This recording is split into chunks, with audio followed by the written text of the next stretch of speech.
ಇನ್ನು ನಿನ್ನೆ ಕೇಂದ್ರ ಹಣಕಾಸು ಸಚಿವೆ ನಿರ್ಮಲಾ ಸೀತಾರಾಮನ್ ಬಜೆಟ್ ಮಂಡಿಸಿದ್ದು, ಬಜೆಟ್ ವಿಚಾರಕ್ಕೆ ಸಂಬಂಧಪಟ್ಟಂತೆ ಸಿಎಂ ಸಿದ್ದರಾಮಯ್ಯ ಅಸಮಾಧಾನವನ್ನು ವ್ಯಕ್ತಪಡಿಸಿದ್ದಾರೆ.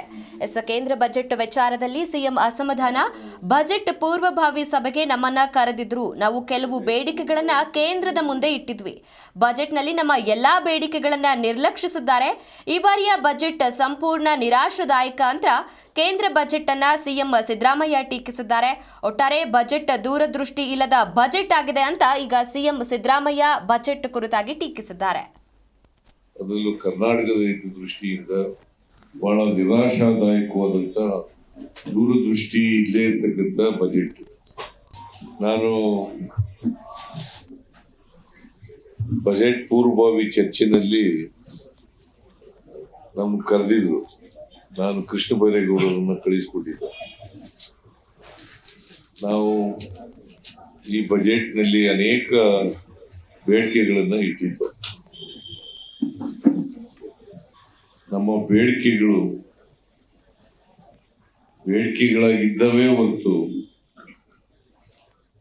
ಒಂದನ್ನು ಕೂಡ ಈಡೇರಿಸತಕ್ಕಂಥ ಕೆಲಸವನ್ನ ಕೇಂದ್ರ ಸರ್ಕಾರ ಮಾಡಿಲ್ಲ. ಅದರಲ್ಲೂ ಕರ್ನಾಟಕದ ದೃಷ್ಟಿಯಿಂದ ಬಹಳ ನಿರಾಶಾದಾಯಕವಾದಂತ ದೂರದೃಷ್ಟಿ ಇಲ್ಲೇ ಇರ್ತಕ್ಕಂಥ ಬಜೆಟ್. ನಾನು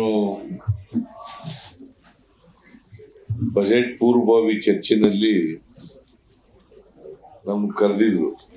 ನಾನು ಕೃಷ್ಣ ಬೈರೇಗೌಡರನ್ನ ಕಳಿಸಿಕೊಟ್ಟಿದ್ದೆ. ನಾವು ಈ ಬಜೆಟ್ನಲ್ಲಿ ಅನೇಕ ಬೇಡಿಕೆಗಳನ್ನ ಇಟ್ಟಿದ್ದೆ. ನಮ್ಮ ಬೇಡಿಕೆಗಳಾಗಿದ್ದವೇ ಹೊರತು ಒಂದನ್ನು ಕೂಡ ಈಡೇರಿಸತಕ್ಕಂಥ ಕೆಲಸವನ್ನ ಕೇಂದ್ರ ಸರ್ಕಾರ ಮಾಡಿಲ್ಲ. ಅದರಲ್ಲೂ ಕರ್ನಾಟಕದ ದೃಷ್ಟಿಯಿಂದ ಜಿ ಕನ್ನಡ ನ್ಯೂಸ್ ಈಗ ನಿಮ್ಮ ಮನೆಯಲ್ಲೇ ನೋಡಿ. ಎಲ್ಲ ಕೇಬಲ್ಗಳಲ್ಲಿ ಈಗ ಲಭ್ಯ.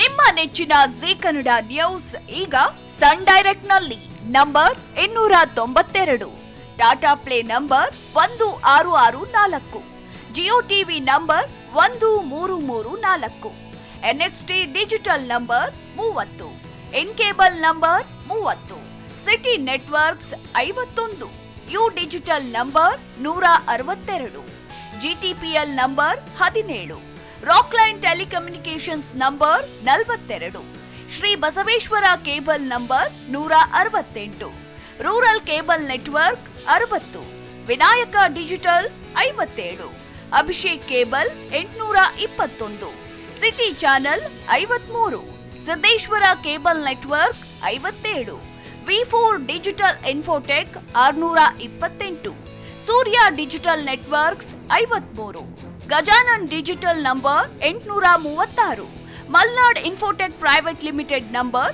56, metro cast number 830, victory digital number 167ರಲ್ಲಿ ನೋಡಿ ಆನಂದಿಸಿ.